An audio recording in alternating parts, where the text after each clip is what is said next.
Por que que quando a gente percebe, a gente já está doente? O que que acontece que, de uma hora para outra, a gente fica doente? Muitas vezes a gente até consegue associar a causa, né? Ah, tomei frio, tomei vento, não dormi. Mas muitas vezes estamos bem e ficamos doentes. Será que é de uma hora para outra mesmo? Será que é isso? No Ayurveda, não. Isso não acontece. Não existe a doença que dá um salto, você está bem, bem, bem, bem, bem, de repente fica doente. De uma hora para outra. Então, talvez esse seja um dos estudos mais importantes do Ayurveda, que é conhecer quais são os passos da doença no nosso organismo até ela realmente se transformar numa doença manifesta. Até ela ter um nome, né? Uma doença cardíaca, um diabetes, uma artrite, uma artrose.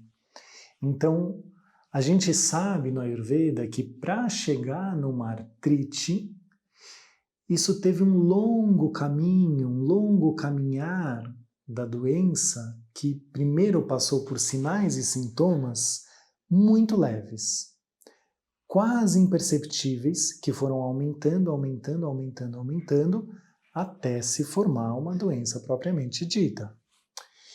E quando eu falo quase imperceptíveis, é porque eles são quase, eles não são imperceptíveis, a gente consegue perceber eles. Se a gente souber um pouquinho mais, conhecer mais e prestar mais atenção no nosso corpo, a gente consegue observar que o corpo está falando que tem alguma coisa que não está indo bem.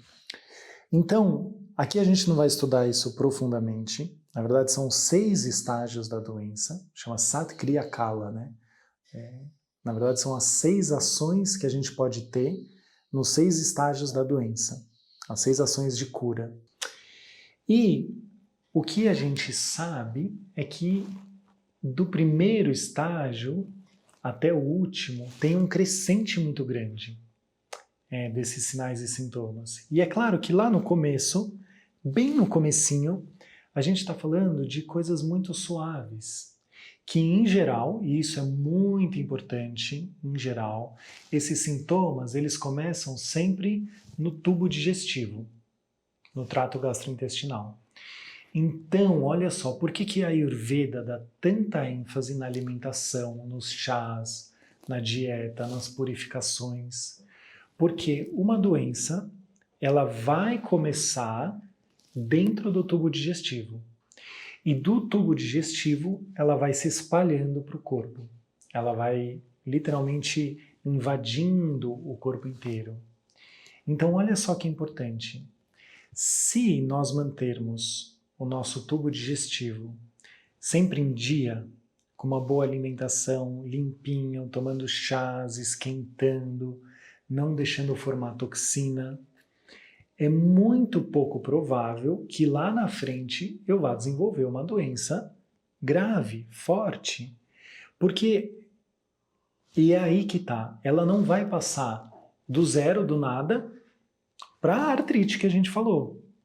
Então, isso teve que ir acontecendo, evoluindo, evoluindo no corpo, se espalhando, criando força como doença, e aí se localizando em algum tecido frágil.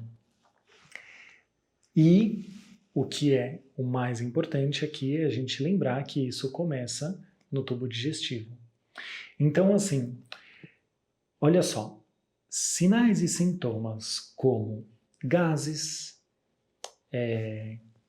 refluxo, queimação, gastrite, intestino preso, que são coisas assim que às vezes a gente passa batido por cima como não, tudo bem, normal, né? Muita gente não vai no banheiro todo dia, vai dia sim, dia não.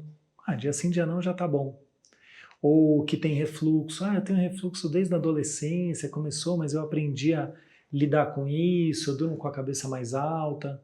Ou eu tenho uma digestão que não está muito boa, eu tomo umas coisas depois de comer, melhora, isso já faz 2 anos. Não, definitivamente não. Porque quando a gente convive com esses sintomas, a gente não só está convivendo com eles, mas a gente está deixando que eles se espalhem no corpo. Então, olha só, um intestino preso, ele pode vir a ser uma doença muito mais grave, muito mais forte, penetrando nos tecidos de uma forma muito mais cruel, né? É o mesmo, é o mesmo elemento, falando bem de Ayurveda, assim, é o mesmo elemento dos 5 elementos, né? Éter, ar, fogo, água e terra. É o mesmo elemento que agravou no tubo digestivo e começou a percorrer o corpo. Então, assim, eu acho que o mais importante que eu quero passar agora é a gente não conviver, não se acostumar com esses distúrbios digestivos. Porque lá na frente, se a gente não tratar e tratar ele pela raiz, curar mesmo, não ficar tamponando, né? Disfarçando, tirando, disfarçando mesmo, né? O que a gente sente, lá na frente, muito provavelmente isso vai se tornar uma doença. Então, resumindo, a boa alimentação, tomar chás, água morna de manhã, tudo isso parece coisa muito simples, mas são as práticas diárias simples que vão evitar um processo de doença forte, né, que realmente atrapalha a nossa vida lá na frente. Tá bom? Fica a dica, boa alimentação, bons chás, boa rotina, realmente funciona para prevenir a doença de uma forma verdadeira. Ok?